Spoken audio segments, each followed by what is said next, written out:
नमस्कार, नेपाल पोलिटी च्यानलमा यहाँहरू सबैलाई स्वागत छ। आज निकै दिनपछि हामी एउटा सानो यो भू राजनीतिक विषयमा छलफल गर्न बसेका छौँ। दुईजना बिन्देश दाहालजी हुनुहुन्छ, म दीपक गजुरेल। म चाहिँ त्रिभुवन विश्वविद्यालयमा राजनीति शास्त्र पढाउँछु।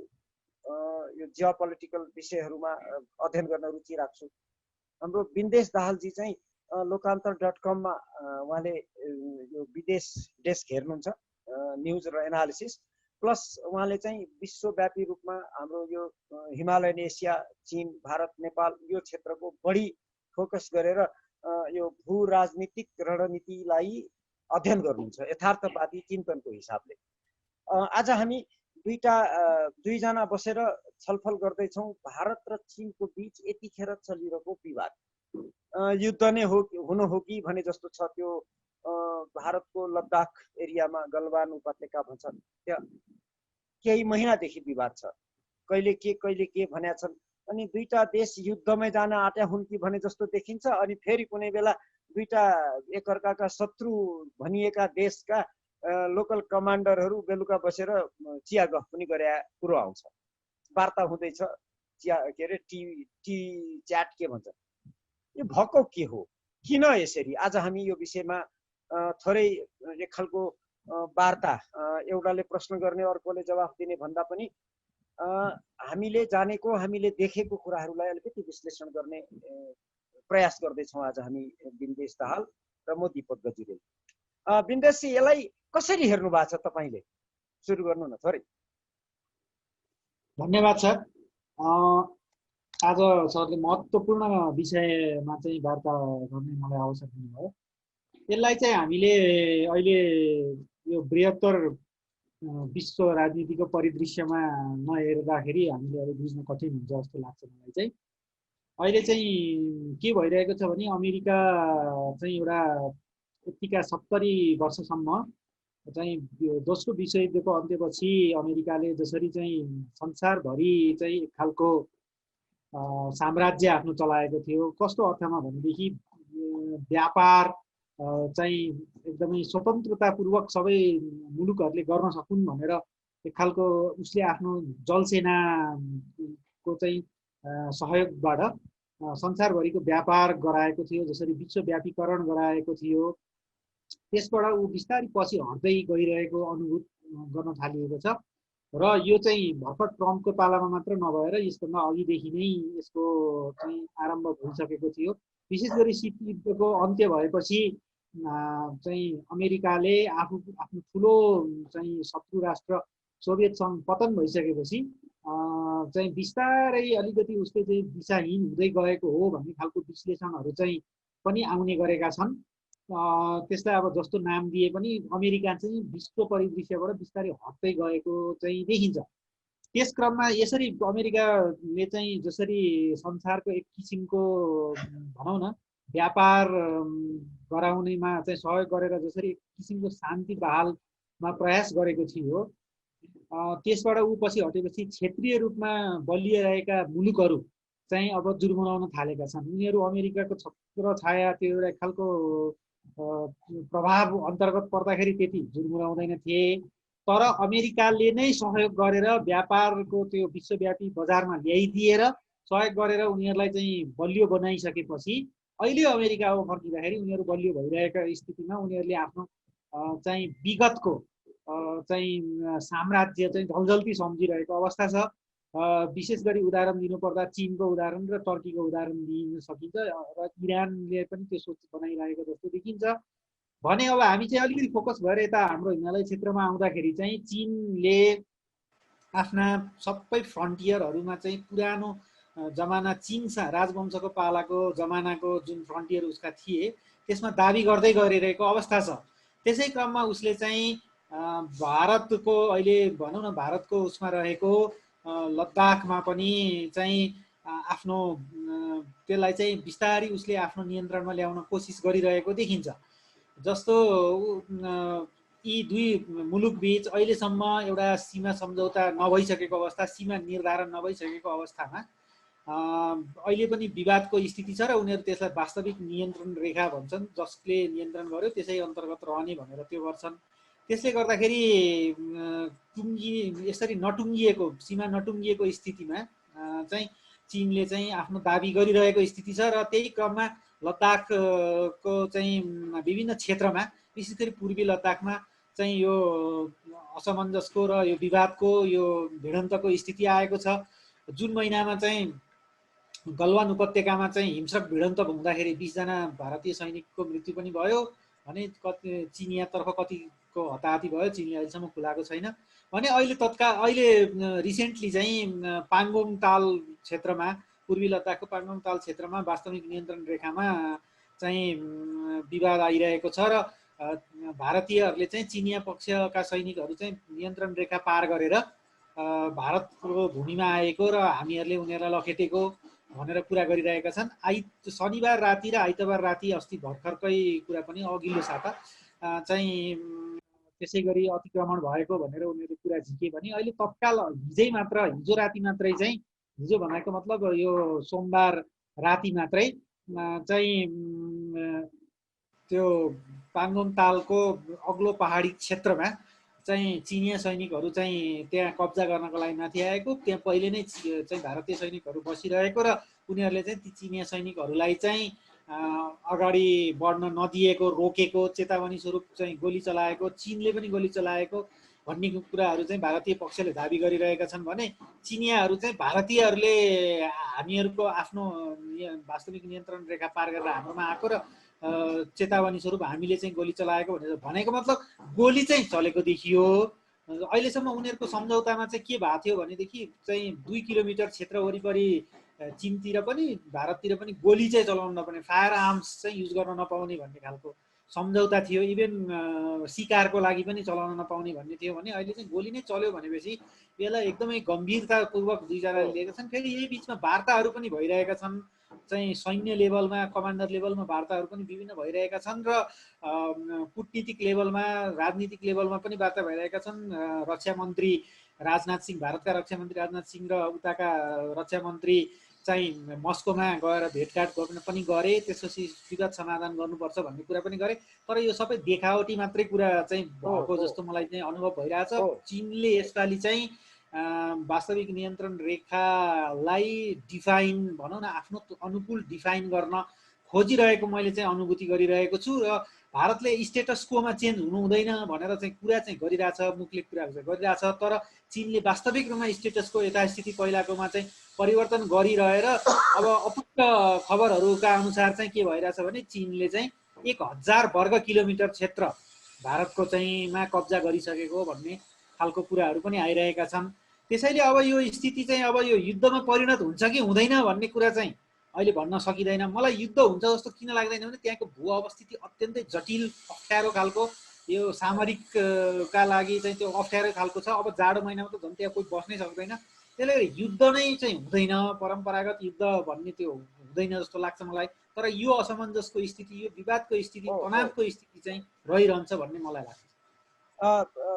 बिन्देशजी ठिक भन्नुभयो, तपाईँले दुईटा तरिकाले जोड्नुभयो। एउटा यो क्षेत्रीय मामलाका दुईटा देशहरू बीचको अवस्था, यी दुईटाको आपसको स्वार्थ आफ्नो किसिमले चल्ने एउटा भयो। त्यसपछि ग्लोबल पावर इक्वेसनको हिसाब किताब भयो। अमेरिकाको उसले ग्लोबल अर्डरबाट बाहिर जान जुन अमेरिकाले खोजिरहेछ हैन, अमेरिका आफ्नो जुन ब्रिटन वुड्स भन्ने जुन थियो नि एउटा सम्झौता ऊ बेलाको, त्यो सम्झौता अनुसार उसले ग्लोबल अर्डर जुन बनाएर हिँडेको थियो अमेरिका, त्यो अनुसार जुन चलेको थियो, त्यसपछि बिस्तारो ऊ अहिले गएको 15-20 वर्ष यता बिस्तारो पछाडि हट्दै गएको छ र अहिले अझ स्पिड बढाउँदै गएको छ। युनाइटेड स्टेट्सले आफ्नो के भन्छ withdrawal from the global order भनिरहेछन् उनीहरू अप्रत्यक्ष रूपमा। गएको 8-10 वर्ष अगाडिदेखि नै युरोपबाट भनेको नेटोबाट हामी पछाडि हट्ने भन्ने जस्तो कुरा आएको छ उनीहरूको दस्तावेजहरूले देखाउँछ। अब एसिया पेसिफिकमा हाम्रो पिभट टु एसिया भनिरहेछन्। एसिया पेसिफिकमा लगेर उनीहरूले आफ्नो अधिकार के अरे हतियार र सैनिक शक्तिलाई केन्द्रित गर्दै ल्याएका छन् एकातिर भने, उता अर्कातिर हेर्ने हो भने क्षेत्रीय शक्तिहरू, तपाईँले अघि भन्नुभएको जस्तो क्षेत्रीय शक्तिहरू चलमलाउन थालेका छन्। आफ्नो के भन्ने हातखुट्टा चलाउन थाल्ने। जस्तै चीनले, तपाईले अहिले भन्नुभयो, चीनले भारतलाई दबावमा राख्न खोजिरहेछ। एउटा हिसाब किताब उनले भारतलाई दबावमा किन राख्नु पर्यो भने भारतले चीनलाई अमेरिका मार्फत अथवा भनौँ अमेरिकाको गठबन्धन मार्फत दबाव सिर्जना गर्नलाई मद्दत गर्दैछ। जस्तै साउथ चाइना सीबाट अनि यता नेपालबाटै भनौँ, नेपाली भूमि प्रयोग गरेर भनौँ वा साउथ चाइना सीबाट भनौँ, जहाँसुकैबाट भए पनि भारत बिस्तारो अमेरिकाको त्यो सैनिक गठबन्धनको नजिक गएर उसलाई अमेरिकाको गठबन्धनलाई चीन विरुद्ध काम गर्ने ठाउँमा भारतले कहीँ न कहीँ मद्दत गर्दैछ भनेर उनीहरू भनिरहेछ। त्यसको लागि भारतलाई चीनले गर्नु के पर्यो त भन्दा भारतलाई बढी चलमल गर्न नसक्ने गरी कमजोर पारेर राख्नु पर्यो। कमजोर पार्नलाई भारत विरुद्ध युद्ध गरेर त्यसलाई ध्वस्तै बनाउने होइन कि त्यसलाई आफै भित्र व्यस्त गराइदिने। आफै भित्र व्यस्त भनेको एउटा त भारतको आन्तरिक हिसाबले व्यस्त गराइदिने। जस्तै अहिले त्यो गलवान उपत्यकामा जुन विवाद भइरहेछ, के अरे actual line of actual control भन्छन्, के भन्छन्, विवाद हुन्छ, गोली चल्छ, त भारतको सिङ्गो सैनिक शक्ति त्यही केन्द्रित भए जस्तो देखिएको छ। अहिले भारतले आफ्नो क्षेत्रीय शक्तिको रूपमा ऊ विश्व महाशक्ति बन्छु भनेर हिँडिरहेको अवस्थामा उसको सम्पूर्ण शक्ति नै त्यही गलवान उपत्यकामा केन्द्रित भए जस्तो देखिन्छ। भनेको चीनको त्यहाँ सफलता हो। भारतलाई समुद्रमा जानबाट ढिलाइ गरिदिने, समुद्रबाट जानबाट भनेको मतलब भारतलाई नेभी विकास गर्न नदिने। उसले संसारमा आफ्नो शक्ति विस्तार गर्नको लागि जुनसुकै क्षेत्रीय शक्तिले अथवा विश्व शक्ति बन्नको लागि नेभी चाहिन्छ, भनेको जलसेना बलियो चाहिन्छ। जलसेना बलियो बनाउन यदि तपाईले सक्नु भएन भने तपाईँ क्षेत्रीय शक्तिमा पनि बलियो हुन सक्नुहुन्न। त्यो कुरा चीनले बुझेको छ, भारतले बुझेको छ। त्यसैले भारतले बेला बेलामा आफ्नो सैनिक त्योलाई तपाईको नेभीको विकास गर्न खोज्छ। जब उसको नेभीको विकास गर्नलाई उसले बजेट राख्न खोज्छ, जब योजना बनाउन खोज्छ, जब ती कुराहरू जब बाहिर आउँछन्, भारतले नेभीमा बढी फोकस गर्न लाग्यो भनेर त्यसपछि चीन र भारतको बीच वा भारत र पाकिस्तान बीच विवाद सिर्जना गराइछ। किनभने मैले गरिन्छ नभनेर गराइछ किन भने त्यहाँ बाहिरी शक्तिहरूले काम गरिरहेको हुन्छ। चीन र भारत विरुद्ध यो विवाद गरायो भने उनीहरू भारतको शक्ति जम्मै गएर त्यहाँ केन्द्रित हुन्छ। तर ख्याल गर्नु पर्यो, चीनले भारतसँग विवाद हुँदा आफ्नो सम्पूर्ण सैन्य शक्ति नै त्यो गलवानमा केन्द्रित गरे जस्तो देखिन्न।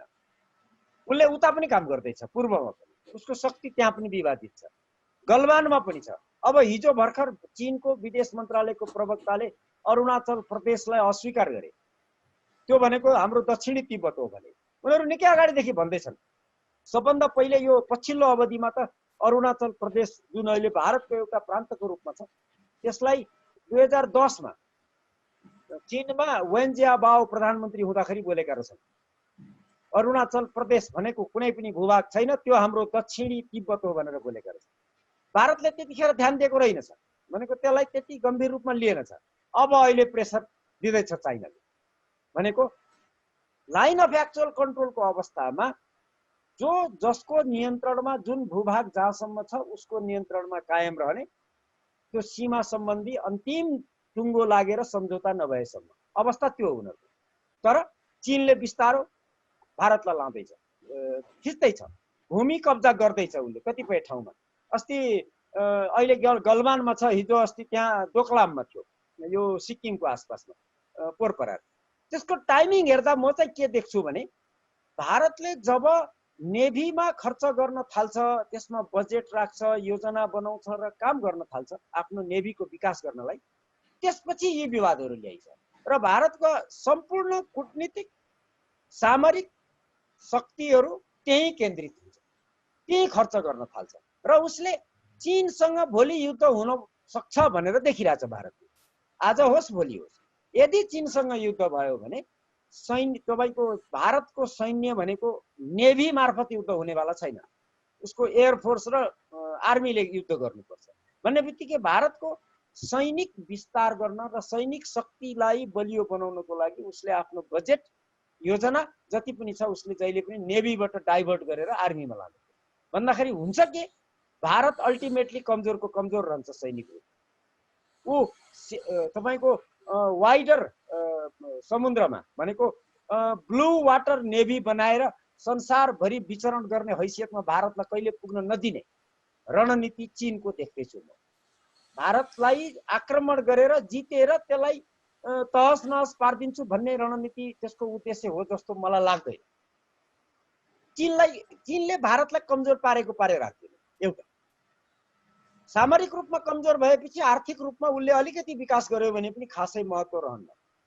एउटा त्यो अर्को पाटो अमेरिकाले भारतलाई प्रयोग गर्दैछ मैले देखिरहेको तपाईको अन्तर्राष्ट्रिय शक्ति समीकरणको हिसाबले हेर्ने हो भने चीन भोलिको विश्वको महाशक्ति हुने सम्भाव्य देश हो विश्वको कुनै पनि महादेशमा आज त्यसरी महादेश हुन सक्ने के अरे महाशक्ति राष्ट्र बन्न सक्ने क्षमता सम्भाव्य क्षमता भएको देश चीन मात्रै छ पृथ्वीमा कुनै पनि महादेशमा छैन युरोपमा कोही पनि छैन अफ्रिकामा कोही पनि छैन ल्याटिन अमेरिकामा कोही पनि छैन एउटा अमेरिका छ एकल महाशक्ति त्यसलाई चुनौती दिने हैसियतमा चीन भोलि जान सक्छ यही गतिमा यदि उसले विस्तार गर्दै गयो विकास गर्दै गयो त्यसलाई रोक्नको लागि कन्टेनमेन्ट अफ चाइना भनेर अमेरिकाले जुन पोलिसी लिएको छ त्यो नीति अन्तर्गत भारतलाई पश्चिमले प्रयोग गर्दैछ अमेरिकाको नेतृत्व चीनलाई बिजी गराइदिने भनेको जसरी भारत अहिले दोकलामको के अरे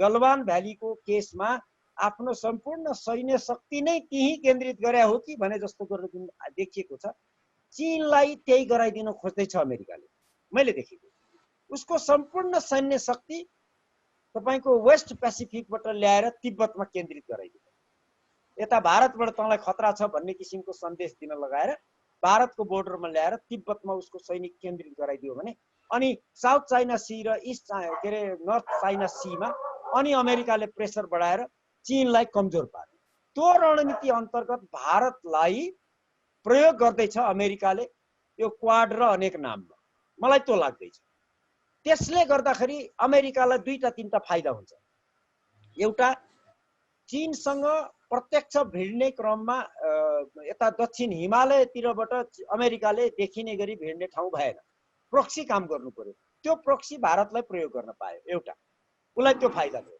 दोस्रो फाइदा भोलि भारत र चीन विरुद्ध ठुलो युद्ध भनेको लार्ज स्केलको फुल स्केलको के भन्छ फुल फ्लेज वार भन्छ नि फुल फ्लेज वार चीन र भारत बीच गराउन सक्यो भने उसको ठुलो मात्रामा हतियार बिक्यो अमेरिकी कम्पनीहरू घुमाइ फिराइकन त्यो हतियार बेच्नेको पैसा फेरि अमेरिका पुग्ने हो उसलाई त्यो पनि फाइदा छ एउटा किनभने चीनले त नकिन्ला अमेरिकासँग हतियार अथवा अमेरिकी सेटेलाइट अथवा अमेरिकन एलाइडहरूसँग उसले हतियार नकिन्ला चीनले तर भारत त किन्छ उसँग आफ्नो छैन केही पनि उसले आफ्नो फाइटर जेट बनाउन सक्दैन इभेन ट्याङ्क बनाउन सक्दैन भारतले बाहिरबाट ल्याएर यहाँनिर जोडजाड पार्ने एउटा फाइटर प्लेन लिएर आउँदाखेरि के नपाएँ भने जस्तो गर्ने अवस्थामा भारत छ त्यसले गर्दा हतियार बेचेर कमाउनु पाइन्छ एउटा अर्को चीन विरुद्ध चीनको शक्तिलाई डाइभर्ट गर्न भारतलाई प्रयोग गरियो गर्न पाइयो प्रक्सीको रूपमा त्यो कुरो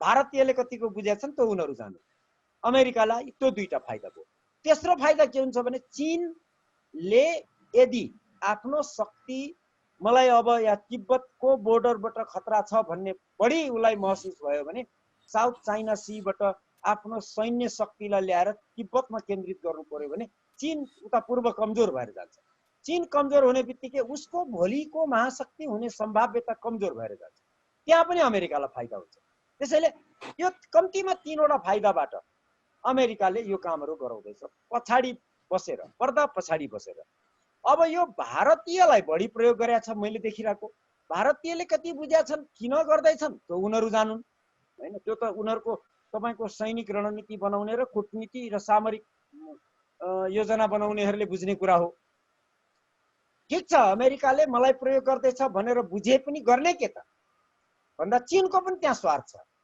भारतले विश्व महाशक्ति अमेरिकासँग मिलेर चीनको विरुद्ध म सिद्ध्याउँछु तिमीलाई भनेर अप्रत्यक्ष रूपमा व्यवहार गरेको छ जस्तै उसको भारतको लुक इस्ट पोलिसी भन्ने छ एउटा ऊ भियतनामको छेउमा गएर साइन्टिफिक रिसर्च गर्ने र सैनिक अभ्यास गर्ने अनेक थोकमा इन्भल्भ हुन खोज्छ भनेको चीनलाई जिस्काउँदैछ।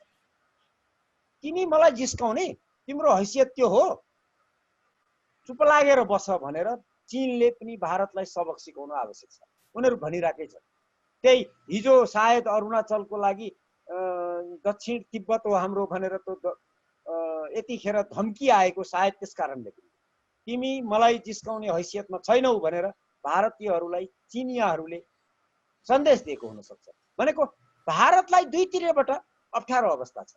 उता पाकिस्तानलाई पनि युज गरिँदैछ। पाकिस्तान दुई तरिकाले युज हुँदैछ, एउटा चिनियाले युज गर्दैछ, अर्को अमेरिकाले युज गर्दैछ। दुईटै अल्टिमेटली भारतको विरुद्ध प्रयोग हुँदैछ र भनेपछि भारत सबभन्दा अप्ठ्यारो अवस्थामा छ। यदि चीनसँग युद्धमा गयो भने भारतीय विशेषज्ञहरू नै बोलिरहेका छन्, युद्धमा गयो भने तिमी सिद्धिन्छौ, चीनसँग तिमी एकछिन पनि अडिन सक्दैनौ भनेर भनिरहेका छन्।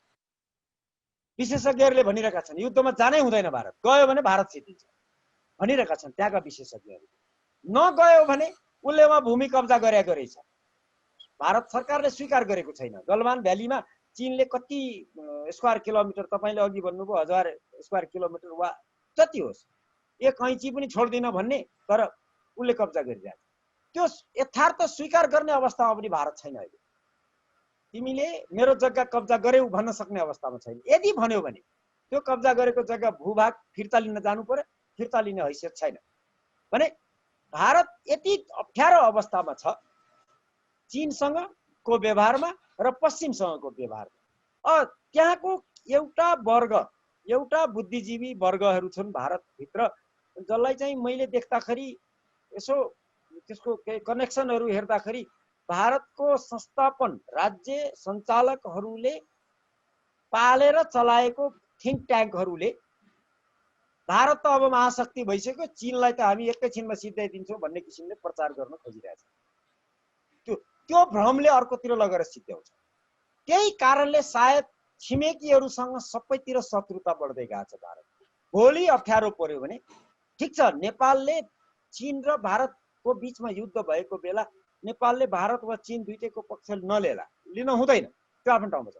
तर अप्ठ्यारो त पारिदिन सक्छ नि त, प्रोक्सीमा कहीँ न कहीँ सघाइदिएर चीनलाई भारतको विरुद्ध।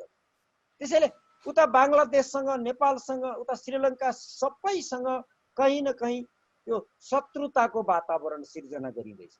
भनेको भारतले यतिखेर सबैभन्दा बढी ध्यान दिनुपर्छ आफ्नो अस्तित्व जोगाउनु भन्ने लाग्छ मलाई। होइन भने बडो अप्ठ्यारो अवस्थामा भारत छ अहिले। यो प्रश्न गलवानमा के हुँदैछ, कति किलोमिटर पर दुईटा सेना बस्या छ, त्यो मात्रै होइन, यसले लामो असर पार्न सक्छ भारतलाई। र यो बेलामा भारतले हातखुट्टा चलाउन खोजेको यदि हो भने त्यो आत्मघाती हुन सक्छ। अमेरिकाले आफ्नो ग्लोबल अर्डरबाट पछाडि हट्दै जाने, त्यसको परिणाम रिजनल्ली डिजअर्डरहरू बढ्दै जाने, त्यो स्थितिमा त्यो डिजअर्डरलाई मैले अगाडि बढाउँछु र मेरो कन्ट्रोलमा राख्छु भनेको कन्ट्रोल्ड के अरे डिस्टेबिलाइजेसन भन्छ नि, मेरो कन्ट्रोलमा हुन्छ तर मैले पुरै डिस्टेबिलाइज गरिदिया हुन्छु, डिस्रप्ट गराइदिया हुन्छु, म त्यो गर्न सक्छु भनेर भारत अगाडि बढिरहेको देखिएको छ। तर विश्व सन्दर्भमा, विश्व शक्ति सम्बन्धमा र क्षेत्रीय शक्ति सम्बन्धमा मलाई लाग्दैन भारत त्यो हैसियतमा पुगेको छ भनेर। त्यसले गर्दा अप्ठ्यारो भारतलाई छ। त्यसैले भारतले सोचेर काम गर्नुपर्छ। हेर्नुहोस्, हिजो भर्खर अर्को चिनियाहरूले सन्देश दिएका छन्। भारतका मन्त्री चीनमा गएको बेला त्यहाँको नेताले भनिदिए हामी एक ऐँची जग्गा पनि छोड्दैनौँ तिमीलाई भनेर। जबकि बाहिर देखिँदाखेरि चीनले भारतको केही जग्गा कब्जा गरिसक्यो गलवानमा भन्ने आएको छ बाहिर। त ऊ चाहिँ म छोड्दिनँ भन्दैछ। भनेको सन्देश कडासँग दिँदैछ, तिमी अब धेरै फुर्ती नदेखाऊ भन्ने किसिमले। अब यो कति बुझ्छन्, कसरी गर्छन्, समाधान कसरी गर्छन् थाहा छैन। तपाईँ के देख्नुहुन्छ बिन्देशी, कन्क्लुड गर्नुहोस्। अब समाधान भारतले के गर्नु पर्ला? यो कस्तो छ भने अब यो यहाँको यो भौगोलिक अवस्थितिले गर्दाखेरि यहाँको भूराजनीतिमा धेरै असर पार्छ जस्तो मलाई लाग्छ। यो चीन र भारतको बिचको चाहिँ त्यो स्पेसली पश्चिम थिएटरमा चाहिँ अलिकति कस्तो एकदमै अप्ठ्यारो टेरेन छ त्यहाँको। त्यसले गर्दाखेरि त्यहाँ युद्ध गर्ने सम्भावना धेरै देखिँदैन। त्यसैले गर्दा यो जर्ज फ्रिडम्यान भन्ने जुन चाहिँ जियो पोलिटिकल थिङ्कर छन् नि युएसका, उनी चाहिँ के भन्छन् भने त्यस्तो इन्डिया र चाइना बिच ब्यालेन्स भन्ने कुरो त्यो छैन, त्यो टेरेनले गर्दा नै त्यो ब्यालेन्स भन्ने कुरा हुँदैन, त्यो युद्ध नै हुन सक्दैन। त्यो हिमालयको जुन त्यो ठुलो ब्यारियर छ त्यसले गर्दा त्यहाँ युद्ध हुनै दिँदैन। त्यो न चाइनाले, त्यो इन्डियाले त अफोर्डै गर्न सक्दैन, चाइनाले पनि त्यसमा त्यस्तो त्यो गर्छ भन्ने लाग्दैन भन्छन् उनले। त्यसैले चाइनाले परम्परागत युद्ध नगरिकन स्ट्राटेजी कस्तो बनाइरहेछ उनीहरूको भनेदेखि सलामी स्लाइसिङ स्ट्राटेजी भन्छ यसलाई चाहिँ युद्धको भाषामा। बिस्तारी गरेर जमिनमा चाहिँ कब्जा गर्दै गर्दै जाने होइन, त्यो गरिरहेछ। अनि उसका लागि चाहिँ अहिले ठुलो अलाई उसले चाहिँ एउटा आइरन ब्रदर भनेर पाकिस्तानको रूपमा अलाई बनाउनु पाएको छ। र पाकिस्तान र चीन बिच चाहिँ अब चाहिँ सैन्य रूपमा इन्टर ओपरेबिलिटी भन्ने एउटा खालको सम्झौता बनेको छ। भनेको मतलब चीन विरुद्ध चाहिँ आक्रमण गर्यो भारतले भने पाकिस्तान सहयोग गर्न आउने, पाकिस्तानलाई भारतले आक्रमण गर्यो भने चीन सहयोग गर्न आउने टाइपको कुरा भनिसकेको छ। पहिला त्यसरी आउँदैन थियो चीन। अब यो किन यसरी भइरहेछ भन्दाखेरि चाहिँ त्यही त्यो उसको बेल्ट रोड इनिसिएटिभलाई चाहिँ उसले अगाडि बढाउनको लागि नै यो कोसिस गरिरहेको हो। किनभने उसको त्यो जुन सिन्जियाङ प्रान्त जुन छ त्यसमा विवाद छ, त्यसमा उइगुर माथिको दमनको कुरा उठाइरहेछन्। टर्कीले त्यसमा चाहिँ आएर दुःख दिने हो कि भन्ने खालको पनि आशंका व्यक्त भइरहेछन्, किनभने ती उइगुरहरू टर्किक ओरिजिनका मान्छे रहेछन् होइन। त्यसै अनि त्यो विकसित पनि छैन। अब चाइना भनेको आफैमा बडा कन्ट्राडिक्टोरी कन्ट्री हो कि।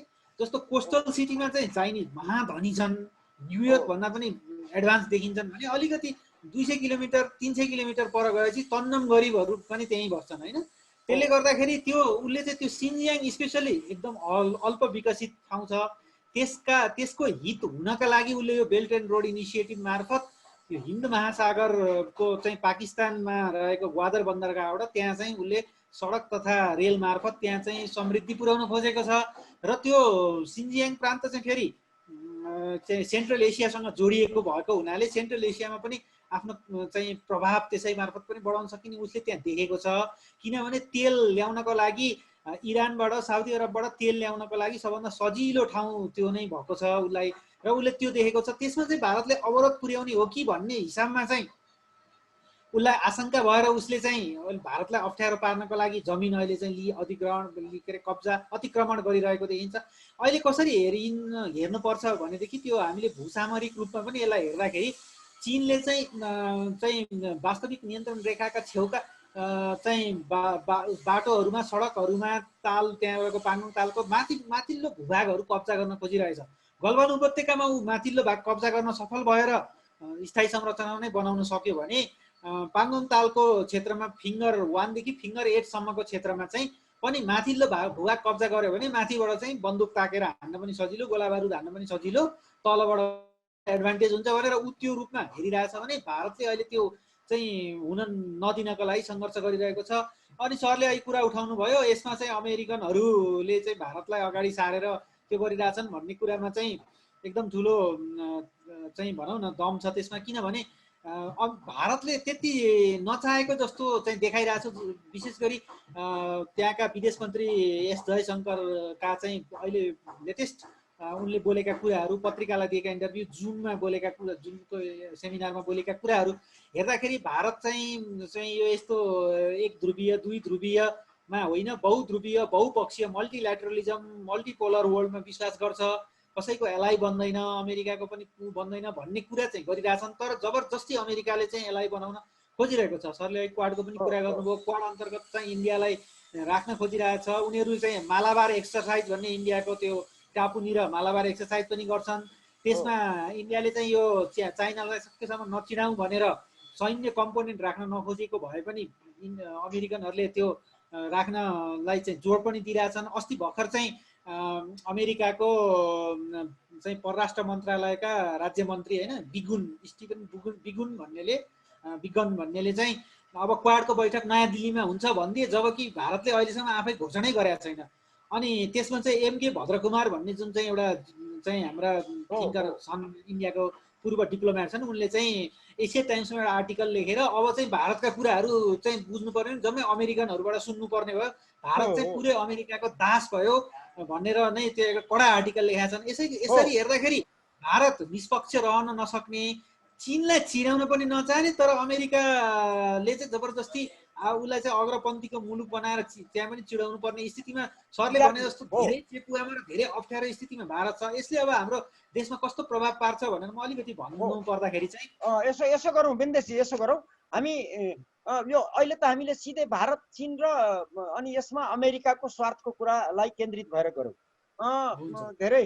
अब यसो गरौँ हामी भोलि पर्सि अर्को बसाइमा हामी के गरौँ भने यो भारत चीनको अहिलेको विवाद अनि त्यसपछि विश्व शक्ति समीकरणमा अब आउन सक्ने परिवर्तन, त्यसपछि त्यसले हामीलाई पार्ने प्रभाव, जस्तै हाम्रो आन्तरिक राजनीतिमा नेपालको आन्तरिक राजनीति, हाम्रो सत्ता सञ्चालन, हाम्रो राज्य प्रणाली, हाम्रो के मानव अधिकार विकास, यी सबै कुरामा बाहिरी कुराले प्रत्यक्ष असर पारेको छ। विगतमा पनि प्रमाणित भइसकेको कुरा। भोलि हाम्रो लागि खतरा के छ, जोखिमहरू, त्यो डिटेलमा हामी अर्को बसाइमा गरौँला। अनि अहिले चाहिँ हामी मलाई लाग्छ यही सकौँ। यो हामी अहिले भारत र चीन र अमेरिकाको यो तीनटाको स्वार्थलाई मात्रै केन्द्रित गरेर गऱ्यौँ, त्यतिमा आज सकौँ।